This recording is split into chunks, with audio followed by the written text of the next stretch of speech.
Number 4, honor God, don't fraternize with the enemy.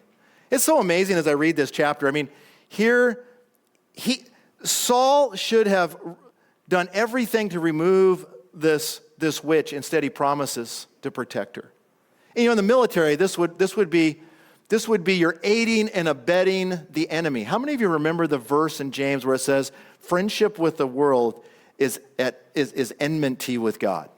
You remember that verse? It's James chapter 4. You can look it up. Notice what he does. Notice what happens here. Samuel ends up telling him he's going to lose his life. He's going to lose the kingdom. He's going to lose to the Philistines in the morning. He's going to die. And then it says he's upset. And so what does the witch do? She kills the fatted calf, has this big meal set before him. And as I was just reading, I was thinking about it. If you sat down with the enemy of God and had a banquet, I'm going to have a banquet. I'm going to kill the fatted calf. Why? Because Israel's going to lose to the Philistines tomorrow. We're going to have a banquet. Why? Because the kingdom's going to be taken away from me. Because my sons are going to be killed tomorrow. We're going to have a banquet. He ends up having a banquet with the enemy. It's fascinating. And you know what? People do it today. Christians do it today. I just want to say this clear, as strong as I can. Friends, do not fraternize. Do not embrace. Do not aid and abet the enemy. You say, well, how would Christians do that? Listen, Christians are involved in these things and other things every single week in various ways. And I just want you to know, you've got to guard your heart. You've got to guard your children. You need to be spiritually aware of what is going on around you. For heaven's sakes, friends, don't play games with the devil. Now, I just want to talk about media for just a second. Because Satan has 6,000 years of working people over. Now, if you practiced for 6,000 years, would you be pretty good at your job? Do you realize the cosmos? Remember in James where it talks about there's the wisdom from God and then from above, and then there's the wisdom that is worldly, fleshly, and demonic. You go through the scriptures, this concept of worldliness, don't love the world nor the things of the world, for the world's path, is the cosmos. It's the system that Satan is control of. He's a prince in the power of the air. That's why it says, put on the full armor of God that you may be able to resist against the devil, against his schemes, the schemes of the devil. For our war is not against flesh and blood, but principalities and powers. In other words, there's something dark behind the cosmos what's taking place. Satan is more sophisticated now than he's ever been to seduce us. And media is powerful. Man, you carry that thing around with you in your pocket, you get in your car, and your kids are making noise in the back, and what do? You hand them your phone, you hand them an iPad. Some of us have, TVs in the back of our headrests so the kids can sit back there and watch. I'm just telling you, we are inundated. Now, if you've got kids in this room, you may want to have your kid taken out. If you're watching online, you might want to move the kids because I'm going to show you a little video clip here. When I saw this, I was shocked. I'm giving you, again, a second warning. If you have children here that you want to remove, you might want to do this. We sanitize this just a bit, but it's shocking. The series that is coming out that is so anti-Christ, anti-God, anti-Bible, and oh yeah, people will laugh and you will be desensitized and so will your children. It's going to start out with a new girl coming to class, the little demon, and she's going to end up being in a bathroom and someone's going to break in the door and how many of you ever heard there's an issue with bathrooms today? That's funny. Disney knows about it. Let's see how they portray that. She's going to be called the Antichrist. I sanitize this a lot, but what I'm just telling you, human sacrifice. If you look, I literally was watching frame by frame and the occultic stuff that is embedded everywhere in this. Friends, there's only 2 kingdoms. You got to ask, which kingdom is this from? One of our staff members, when I showed it to him this week, and I said, do I dare show this? Do I dare show this? Do I dare warn people?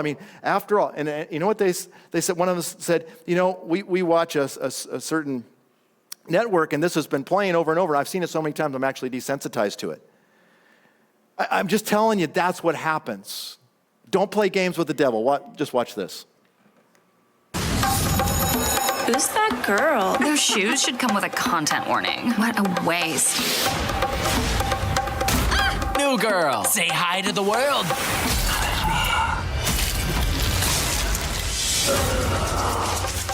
The sky over a local junior high has torn open. Mom, get in!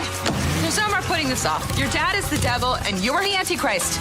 Please allow me to introduce myself. Come to your father, Damien.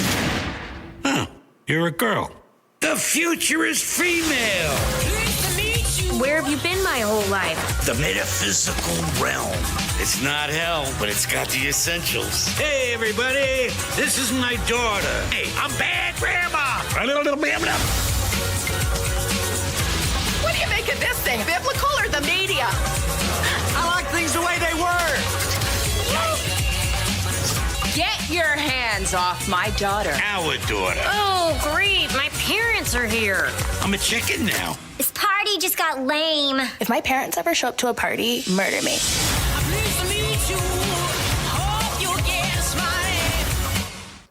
The target group for that is 30-year-olds, and it would surely never affect children. How many of you think children are going to see it? How many of you know 30-year-olds shouldn't play games with the devil?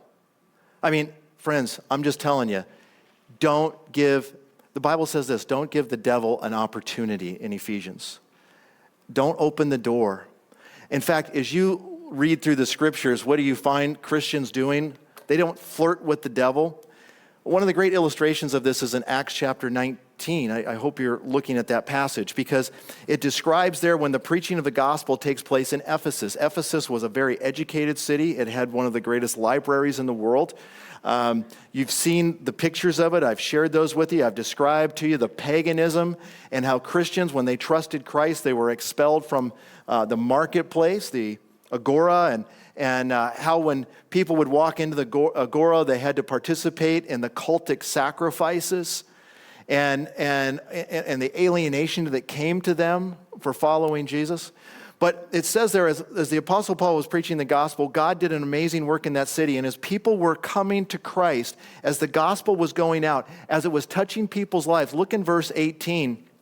It says, so also those who had believed kept coming. They were coming, they were confessing, and they were disclosing their what? Their practices, their demonic practices. Because listen, every sinner has a past. I've got a past that's ugly. And we confess those things. We confess our former practices, the things that we've done. We confess those things.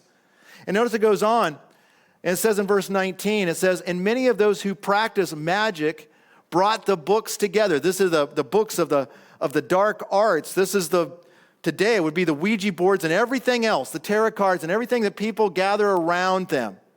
Friends, I'm telling you, this has been going on since the beginning of time. God creates the worship of him, and Satan creates a counterfeit. And it looks different. Some of it's going to be more moral. Some of it's going to be less moral. Don't worry, Satan's got a flavor for everybody over here. The Bible is there's one flavor. His name is Jesus. Trust in him, believe in him, become a child of God. And all of these other roads, the broad road leads to destruction. Notice it goes, many of those who practice the magics brought their books together. They began burning them in the sight of everyone. Don't flirt with Satan. Don't play games with him. Build a campfire.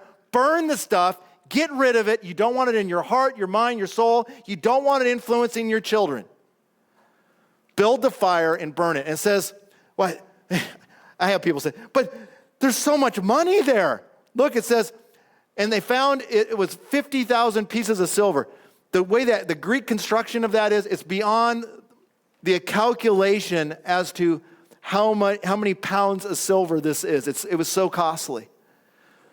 You read the next verse, verse 20, it says, so the word of the Lord was growing mightily, and it was prevailing. What did Christians do? They didn't flirt with Satan. They didn't play with Satan's games. They didn't pursue those things. Instead, what they did is they confessed them, they turned away from them, and anything that they had involved with that, they burned it and they got rid of it in their life. You know, I've preached all over East Africa. And every time we have a crusade in East Africa, there'll be people who come and people will trust Christ. And as soon as they end up trusting Christ, you'll start seeing them taking off rubber bands off of their wrists. Or sometimes they'll pull up their shirt and they start taking rubber bands off. You see, when they go to the shamans and when they go to the witches, they make covenants, promises to Satan in various ways. And then they're given these rubber bands and they place them around them so that way they know that they are carrying the mark. And sometimes they will hide them up their shirt. That's why they wear them around their waist, so that way it's all covered. That way you know I haven't made a pact with the devil. Friends, don't play games with God. Seek him with all of your heart. The great and precious promises of God are the things that are going to sustain us. God is more than sufficient. Let me ask you, who's greater, God or Satan? Why in the world would you pick the losing team? Pick the winning team. Seek the Lord while he may be found, and find God's blessing. Do me a favor. Stand with me if you would. Those of you who are online, stand with me. Turn to someone. Shout it out online, wherever you're at. Don't play games with the devil. Turn to someone. Tell them, don't play games.